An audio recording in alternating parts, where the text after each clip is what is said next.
Hello बच्चों, कैसे हो।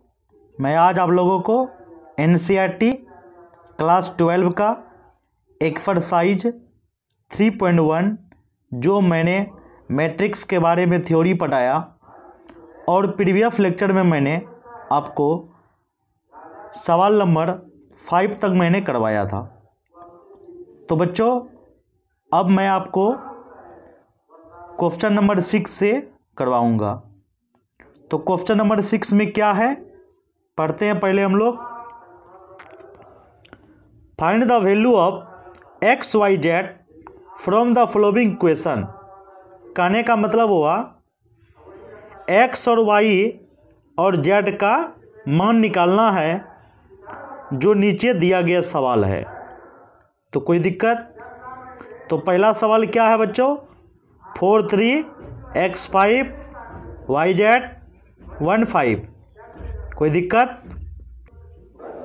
तो आइए फ्रेंड्स, आप लोगों को देखते हैं।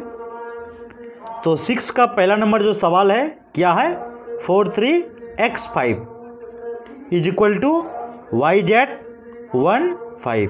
कोई दिक्कत है। तो अब देखिए बच्चों, 4 इक्वल टू क्या हो जाएगा, y, ठीक है, और x इक्वल टू क्या हो जाएगा 1, और 3 इक्वल टू क्या हो जाएगा z। तो बच्चों कोई दिक्कत। तो कहने का मतलब हो गया x equal to 1, y equal to 4 होगा, यहाँ लिखा हुआ नहीं है, और z इक्वल टू 3 हो जाएगा। तो कोई दिक्कत। तो बच्चों x इक्वल टू 1 हो जाएगा, y इक्वल टू 4 हो जाएगा, और z इक्वल टू 3 हो जाएगा। कोई दिक्कत किसी को? किसी को कोई दिक्कत नहीं होना चाहिए, है ना। तो आगे देखिए। तो अब आगे देखते हैं हम लोग। आइए बच्चों, हम लोग देखते हैं दूसरा सवाल, 6 का ही दूसरा नंबर सवाल। x plus y 2 5 plus z x y is equal to 6 2 5 8। ध्यान दीजिएगा, x plus y equal to क्या हो जाएगा 6 हो जाएगा। देन उसके बाद x plus y equal to क्या हो जाएगा 6 हो जाएगा। पहला इक्वेशन हो गया। एक्स वाई इक्वल टू 8 हो जाएगा, दूसरा समीकरण हो गया।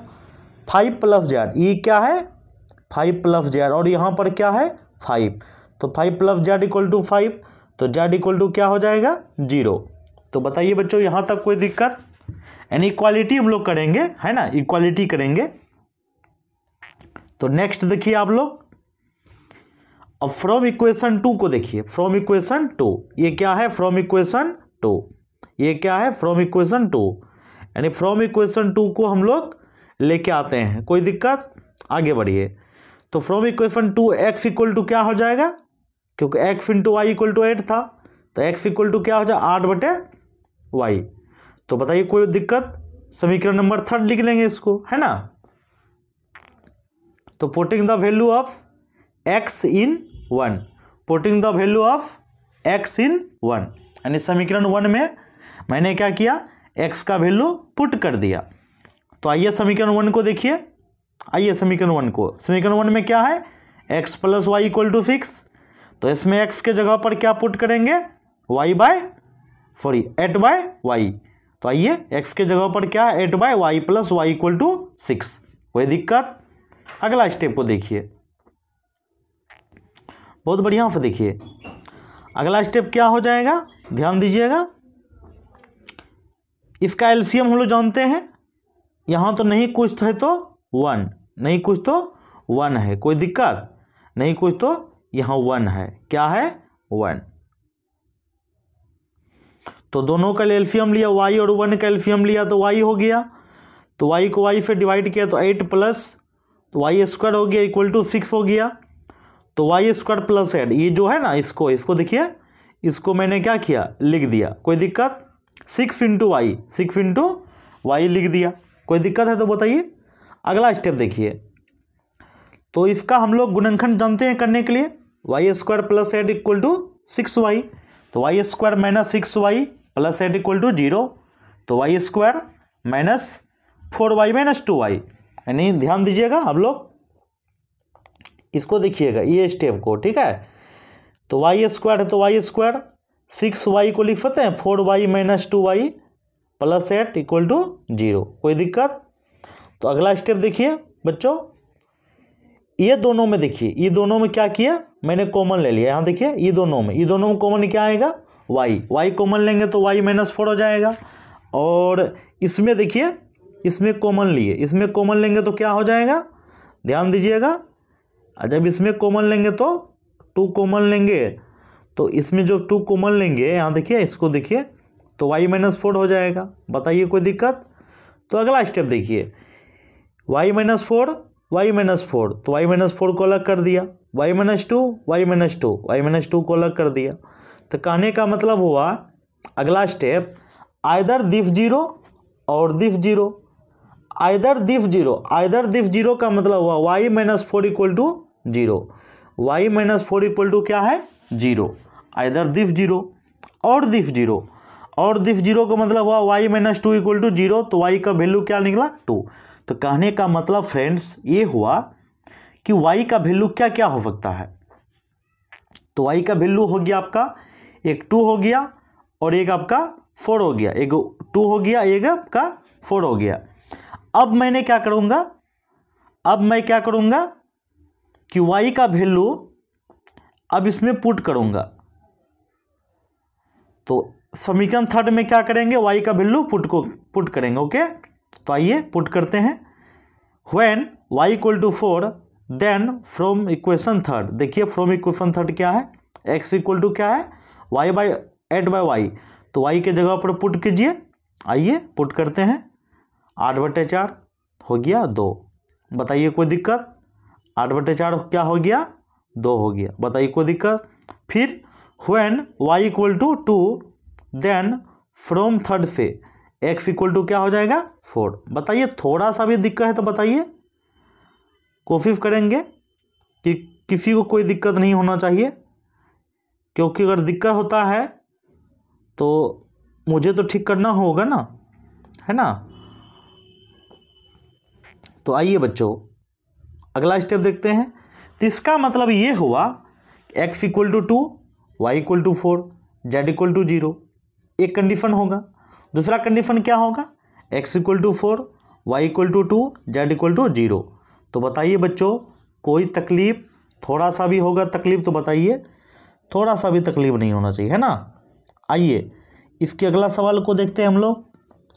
गिवन डेट क्या है, given data x plus y plus z, x plus z y plus z 9, 5, 7। तो कहने का मतलब हुआ x plus y plus z equal to 9 हो जाएगा, समीकरण number 1। x plus z equal to 5, समीकरण नंबर 2। y प्लस जेड समीकरण नंबर 3। तो हम लोग समीकरण 1, 2, 3 मान लिए, कोई दिक्कत इसमें थोड़ा सा भी होगा तो बताइए, बिल्कुल बताइएगा। तो आइए बच्चों समीकरण 1 को लेके आते हैं। समीकरण 1 में क्या है, हम लोगों के पास समीकरण 1 में क्या है बच्चा, ये है समीकरण 1, कोई दिक्कत, ये क्या है समीकरण 1 है ना। तो समीकरण 1 को देखिए गौर से। तो चलिए अब अगला देखिए, फ्रॉम 1 से, फ्रॉम 1 से क्या होगा, ध्यान दीजिएगा। x plus y equal to z equal to 9, तो x प्लस 7, क्यों x प्लस 7 हो गया, क्योंकि y प्लस जेड का मान क्या है 9 है, y प्लस जेड का मान क्या है सॉरी y प्लस जेड का मान क्या है 7। यहाँ देखिए समीकरण नंबर 2, ध्यान दीजिएगा बच्चों, y प्लस जेड का वैल्यू क्या है 7, तो y प्लस जेड के जगह यहाँ देखिए यही है y प्लस जेड, इसकी जगह पर क्या होगा 7, तो इक्वल टू 9 हो गया। तो x इक्वल टू क्या होगा 2 होगा, क्योंकि 7 को 9 में माइनस कर देंगे, तो x का वैल्यू क्या निकला 2 निकला। बताइए बच्चों कोई दिक्कत आप लोगों को। तो चलिए पुट करते हैं x equal to 2 in equation 2। यानी x का वैल्यू 2 रखेंगे, कहाँ पर, समीकरण 2 में रखेंगे। तो x plus z equal to 5, तो x के जगह पर 2 प्लस जेड इक्वल टू 5, तो z बराबर क्या हो गया, 3 हो गया। कोई दिक्कत है तो बताइए, कोई दिक्कत नहीं होना चाहिए ना। तो 5 माइनस 2 बराबर 3, तो z का मान क्या हो गया, 3 हो गया। तो अगला स्टेप देखते हैं, z equal to 3 in equation third, यानी z का वैल्यू 3 समीकरण 3 में हम लोग पुट करेंगे। कोई दिक्कत है तो बताइए। तो अब देखिए z equal to 3 in equation third, तो y plus z equal to 7। तो अब यहाँ देखिएगा बच्चों, z के जगह पर 3 रख दिया और y का वैल्यू क्या निकला, 4 निकल गया। y का वैल्यू क्या निकल गया, 4। तो फाइनली हम लोग देख सकते हैं कि x का वैल्यू 2, y का वैल्यू 4, z का वैल्यू 3। ये फाइनली ये क्या हो गया, हम लोग का आंसर हो गया। तो बताइए बच्चों, थोड़ा सा भी कोई दिक्कत है तो। अब चलिए 7th नंबर में क्या है। 7th नंबर में सवाल है, तो सबसे पहले हम लोग सवाल को देख लेते हैं। तो सवाल नंबर 7 को देखिए, find the value of a b c and d from the equation a minus b, तो -1 हो गया, 2a प्लस सी 5 हो गया, 2a माइनस बी 0 हो गया, 3c प्लस डी 13। तो यहाँ पर find the value of a b c d, मतलब ए बी सी डी का मान ज्ञात कीजिए। बात समझ रहा है ना, ए बी सी डी का मान ज्ञात कीजिए फ्रॉम द इक्वेशन दिस, जो इक्वेशन आपको दिया हुआ है। तो हम लोग क्या करेंगे कि समीकरण को पहले लेके चलते हैं, है ना। तो आइए समीकरण को लेके चलते हैं। तो देखिए बच्चों, a minus b, 2a plus c, 2a minus b, 3c plus d, -1 5 0 13। तो सवाल को देखिएगा अच्छा से, a माइनस बी बराबर -1, 2a प्लस सी बराबर 5, 2a माइनस बी बराबर 0, 3c प्लस डी बराबर 13। तो बताइए बच्चों, थोड़ा सा भी कोई दिक्कत होगा, कोई दिक्कत नहीं होगा, है ना। ये आपका सवाल था और मैंने क्या किया, इसको सेट कर दिया। तो अब देखिए, a माइनस बी बराबर 1 समीकरण 1, 2a प्लस सी बराबर 5 समीकरण 2, 2a माइनस बी बराबर 0 समीकरण 3, 3c प्लस डी बराबर 13 समीकरण 4। तो बताइए बच्चों, कोई भी तकलीफ है तो बताइए, कोई भी तकलीफ नहीं है। तो equation 1 minus equation third, equation 1 minus equation third, तो इक्वेशन 1 में इक्वेशन थर्ड को घटाते हैं। तो इक्वेशन 1 में इक्वेशन थर्ड को क्या करना है, सबट्रैक्ट करना। तो इक्वेशन 1 का नाम क्या है, a minus b equal to -1, और इक्वेशन थर्ड का नाम क्या है, 2a माइनस बी बराबर 0, 2a माइनस बी बराबर 0। तो कोई दिक्कत भी नहीं होगा, होगा कोई दिक्कत क्या।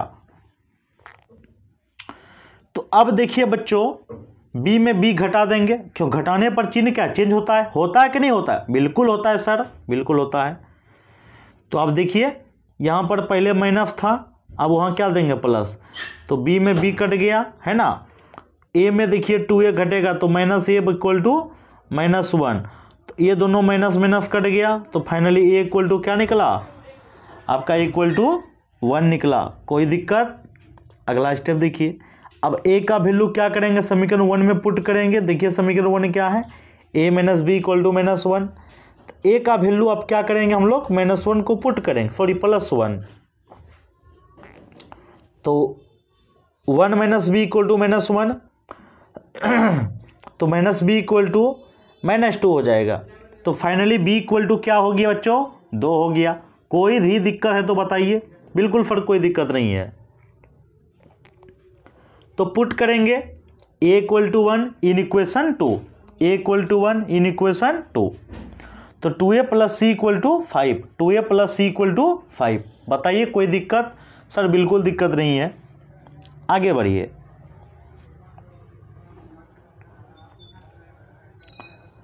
तो अब हम लोग देखते हैं a इक्वल टू क्या है, 1 इन इक्वेशन 2। तो 2a plus c equal to 5, 2a plus c equal to 5। तो a के जगह पर 1 होगा, प्लस सी के जगह पर सी इक्वल टू 5, तो सी का वैल्यू क्या होगा 5 - 2, तो सी बराबर क्या हो जाएगा 3 हो जाएगा। तो बताइए बच्चों कोई भी दिक्कत, कोई दिक्कत नहीं है। अब सी का वैल्यू क्या करेंगे समीकरण 4 में पुट करेंगे। देखिए समीकरण 4 कहाँ गया, तो सी का वैल्यू समीकरण 4 में पुट करेंगे तो डी का वैल्यू निकल जाएगा। अरे निकलेगा कि नहीं निकलेगा, फिर बिल्कुल निकलेगा।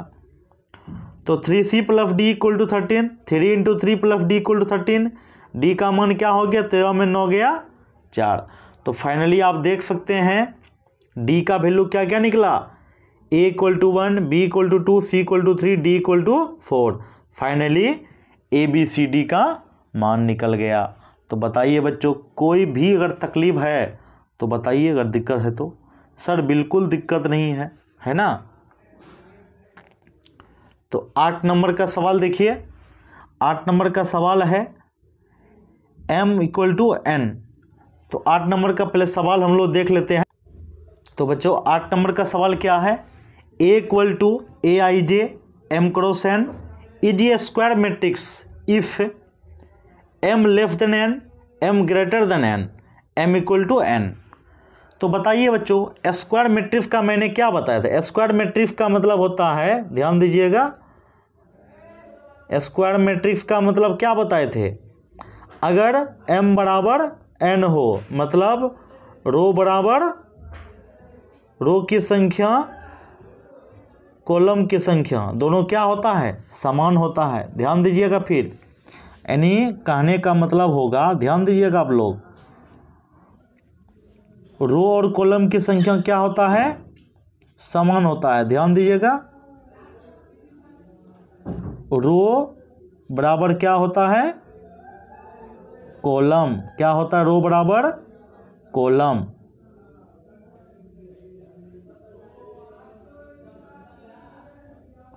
तो रो की संख्या और कॉलम की संख्या क्या होता है बराबर, अर्थात m बराबर n होगा, m बराबर n हो जाएगा। बताइए कोई दिक्कत, m बराबर क्या हो जाएगा n हो जाएगा, है ना, m बराबर n हो जाएगा। फाइनली किसका कंसेप्ट है,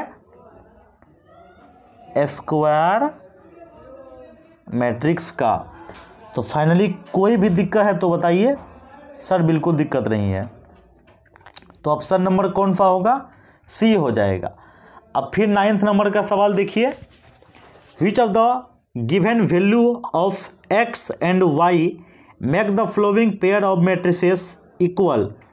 तो कहने का मतलब है ये दोनों मैट्रिसेस जो दिया हुआ है, ध्यान दीजिएगा आप लोग, ये दोनों जो मैट्रिसेस जो दिया हुआ है, ये दोनों मैट्रिसेस क्या है इक्वल है, क्या है इक्वल है, नहीं बराबर है।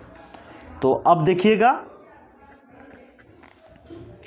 तो इक्वालिटी ऑफ मैट्रिसेस का कंसेप्ट क्या होता है, तो ये दोनों बराबर है तो सेम पार्ट्स को लेंगे हम लोग। देखिए आप आगे हम लोग देखते हैं सवाल को, है ना। आइए सवाल को देखते हैं। देखिएगा बच्चों यहाँ पर क्या होने वाला है, ये दोनों मैट्रिक्स क्या है बराबर, तो 3x + 7 = क्या हो जाएगा 0 हो जाएगा। तो 3x + 7 = 0। तो फाइनली हो गया 3x = क्या हो गया -7, x = क्या हो गया -7/3। तो फाइनली क्या हो गया, यानी x का वैल्यू क्या हो गया -7/3 हो गया, -7/3 हो गया। और यहाँ पर अगला देखिएगा, फिर जब दूसरा निकालेंगे हम लोग 5 = क्या हो गया y - 2। तो 5 बराबर क्या हो गया y - 2। तो फाइनली फ्रेंड्स y = क्या हो गया 7।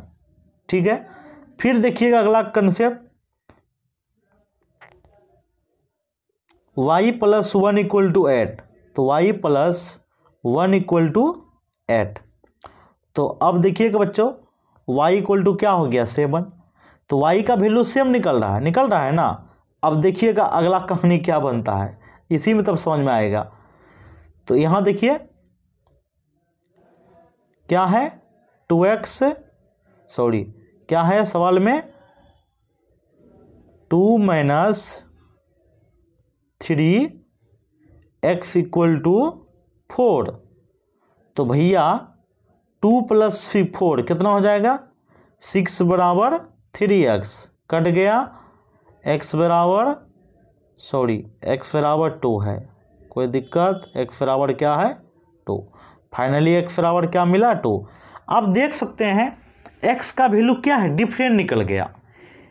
तो कहने का मतलब हुआ यहाँ पर क्या होगा? नॉट पॉसिबल टू फाइंड, क्योंकि संभव मान नहीं है, बिल्कुल संभव मान नहीं है। तो आइए बच्चों हम लोग सवाल नंबर 10 को देखते हैं, है ना? सवाल नंबर 10 को देखते हैं।